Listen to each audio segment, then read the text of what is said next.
बॉलीवुड में सबसे पहली जो सीढ़ी होती है वो कथक की होती है और इस कथक की ओर काफ़ी आकर्षण बढ़ा है। इसके पीछे क्या कारण है? हमारे साथ गीतांजलि मैडम है। मैडम, ये जो कथक कला है इसको ये माना जाता है कि बॉलीवुड की पहली सीढ़ी है। जो भी नर्तंगना या जो भी हीरोइन रहती है, जो भी अभिनेत्री रहती है, कथक जरूर सीखती हैं। तो क्या कारण है इसके पीछे? ये एक बहुत ही सुंदर विधा है कथक नृत्य। ये we are proud of our Indian culture.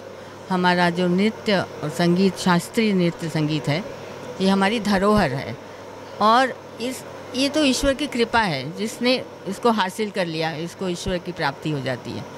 पर इसकी साधना करने वाला वो कोई भी नृत्य कर सकता है, चाहे बॉलीवुड नृत्य हो, चाहे जैज़ हो, चाहे कुछ भी, कोई भी, क्योंकि you tune your body in such a way.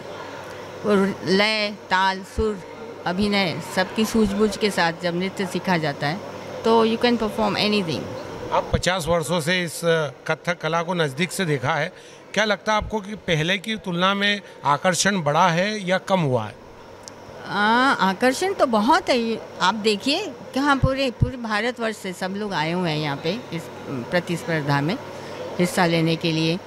और इनमें जो उमंग है और नृत्य प्रस्तुति का जो उमंग है ऑडियंस के सामने परफॉर्म करने का, क्योंकि एक आर्टिस्ट तालीम तो लेता है पर उनको स्टेज भी चाहिए। You need audience, you know. तो उनके प्रेज से आप और भी सुंदर नर्तक बनते हैं।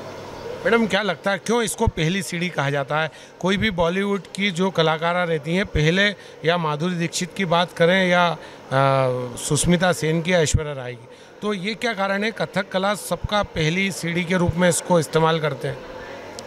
मैंने जैसे कहा कि कथक नृत्य एक ऐसा नृत्य है जिसमें आपका जो अंग संचालन है, अभिनय है, वो बड़ा स्वाभाविक है।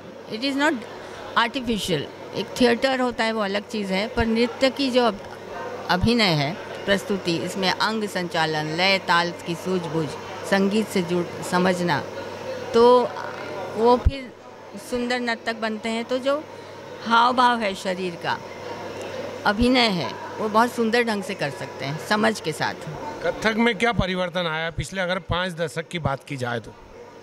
कथक में परिवर्तन तो नृत्य शैली में तो नहीं आया, पर इसका प्रेजेंटेशन बदला है।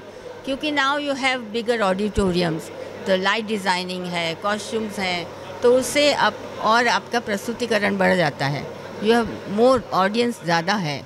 एक बड़े स्टेज पे नृत्य करना है या एक महफिल में नृत्य करना है, वो दोनों प्रस्तुतियाँ अलग अलग हैं।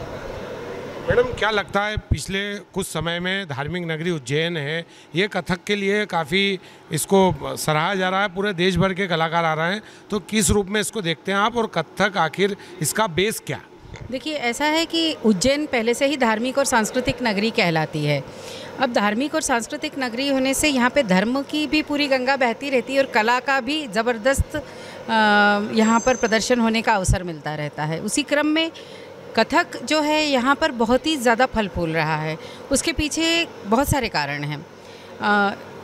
डॉक्टर पुरुदाधी जिन्हें इस वर्ष पद्मश्री अवार्ड हुआ, वो उज्जैन के हैं।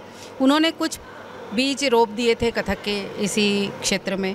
उसके पश्चात उनके जो शिष्यगण थे, पंडित श्रीधर व्यास जी, हीरालाल जौहरी जी, राजकुमुर ठोलिया जी, उन्होंने अपने अपने तरीके से अपनी अपनी सुविधाओं से इसे थोड़ा पुष्पित पल्लवित किया। फिर हमारी परंपरा आई, क्योंकि हम उनसे सीखे थे।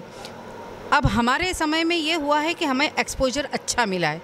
हम दिल्ली के लोगों को भी देख पा रहे हैं जो कि घरानेदार हैं, बहुत पीढ़ियों से जिनके यहाँ कथक है। वो सब हम पहले कुछ देख नहीं पाते थे। मध्य प्रदेश में ये सब था नहीं, लेकिन ये हमें अवसर मिला। जैसे ही अवसर मिला तो प्रतिभा किसी चीज़ की मोहताज नहीं होती, सिर्फ अवसर की मोहताज होती है। ये बताएं आप, पहले जो कथक है, ये कथक क्या किस रूप में पहले शुरुआत हुई थी और आज किस रूप में इसको देखते हैं आप? देखिए, मंदिरों से तो आरंभ हुई, जब कथा कही जाती थी, और कहा भी गया है कथा कहे सो कथक कहावे। भगवान की कहानियाँ सुनाते सुनाते उसमें थोड़े नृत्य पिरोते चले गए, उसमें शास्त्र भी पिरोते चले गए, और इस तरह से वो कथक सभी तक पहुंचता चला गया। उसमें कुछ चमत्कार भी करने की कोशिशें कथाकारों कथावाचकों ने भी की होगी और कलाकारों ने भी की होगी, और ऐसे वो धीरे धीरे पुष्पित पल्लवित होते होते आम जन तक पहुंचता गया।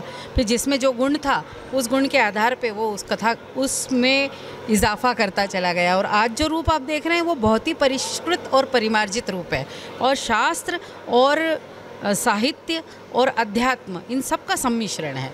बहुत ही अच्छा नृत्य की ये बहुत ही अच्छी विधा है, जिसके माध्यम से शारीरिक व्यायाम भी होता है, जिसके माध्यम से आपकी एकाग्रता में इजाफा होता है, जिसके माध्यम से आप धर्म और अध्यात्म की तरफ भी बढ़ते हैं, जिसके माध्यम से आप अपने अंदर एक स्पिरिचुअल ऑरा पैदा कर सकते हैं, और इसलिए कथक बहुत ही अच्छी विद्या है।